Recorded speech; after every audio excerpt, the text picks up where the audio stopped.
হ্যাঁ ফুল গাছের নাম জানি না, আঙ্কেলরা দিল। এই জায়গায় ফুল গাছ লাগাবা? আরো গর্ত করতে হবে তো, এই গর্ত হবে না। জানি না ওটা। ওটা বালতি শুদ্ধ আনতে হবে না। বারবার যাবার আসবো, ওই রাস্তায় নেই। কয়টা করে লাগাতে হবে? ও এই দুটোই জায়গায় না গাছ তো এখন একটাই লাগাও। ও মুরগি সব ঘরে উঠছে, ও দা মুরগি সব ঘরে উঠছে। হাই হাই বেড়া বেড়া বেড়া বেড়া। এই ফুল গাছের নাম জানি না, ওই একটা আঙ্কেলের গাছের চার পাঁচটা পড়ে দিল। তা আঙ্কেল আমি তুলে দিলাম, আমার স্বামীরা তুলে দিল, তার জন্যে আঙ্কেল আমাদের দিল। কি গাছ তো আমরাও চিনি নি, কি ফুল গাছ আমি আর নিয়ে আইসে। কিন্তু এটা আখ গাছ না গাইস। রাগ গাছ না। আচ্ছা এটা আর কটা মাটি আনি তো এই জায়গায় থৌ, এই গাছের গোড়ায় দাও। ওই ছাদের উপরতে মাটি নিয়ে আসো, যাও। কি নিয়ে আইসে?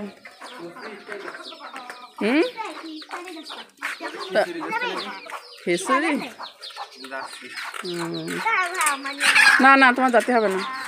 তো মামি তো দেখা করতে বলিল, মামি না পেঁয়াজি সব বানাইছে, বেগুনি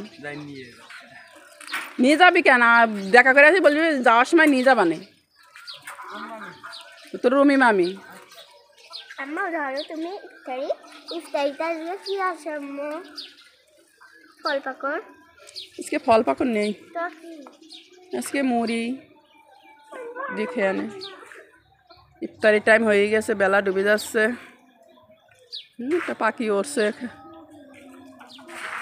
বেলাও নেই। ও একটা পাখি বসে রয়েছে ধান ক্ষেতের মধ্যে, পোকা খায়, ধানের পাতার পোকা খায়। ওই যে দেখা যাচ্ছে না আপনাদের, আমি একটু দেখাই। দেখেছেন ধান ক্ষেতের মধ্যে বসে রয়েছে, কত সুন্দর দেখা যাচ্ছে বিকেলবেলা, সন্ধ্যেবেলাটা। আমার ছেলে চলে গেছে মসজিদে ইফতারি আনতে, নিজে ইফতারি নিয়ে আসলে এখন চলে গেছে মসজিদে ইফতারি করতে। মুরগিগুলো আবার এই জায়গায় খাচ্ছে, সারাদিন খাতেই থাকে মুরগিগুলো। যা সব বাড়ি যা।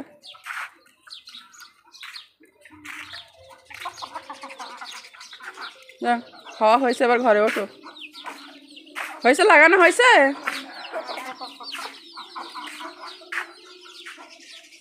আমাদের ঘরের ডিজাইন করছে, দেখেছেন ঘরের ডিজাইন। ওই যে আগে কালো রং দিচ্ছে।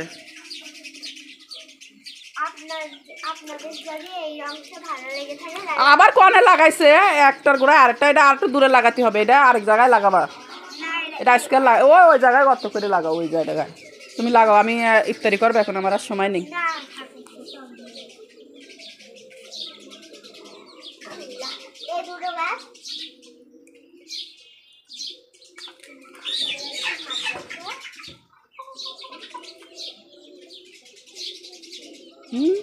পাখিও চলে আসে, চড়ুই পাখিগুলো চলে আসে আগে খাবার জন্য। দেখেছেন আমাদের বাড়ির চড়ুই পাখি একটা, শুধু দোয়ার দরকার আর এগুলো চলে আসবে। হ্যাঁ ওরা তো রোজা, তাই ওরা ইফতারি করতে আসছে। সন্ধ্যাবেলা ইফতারি করতে আসছে।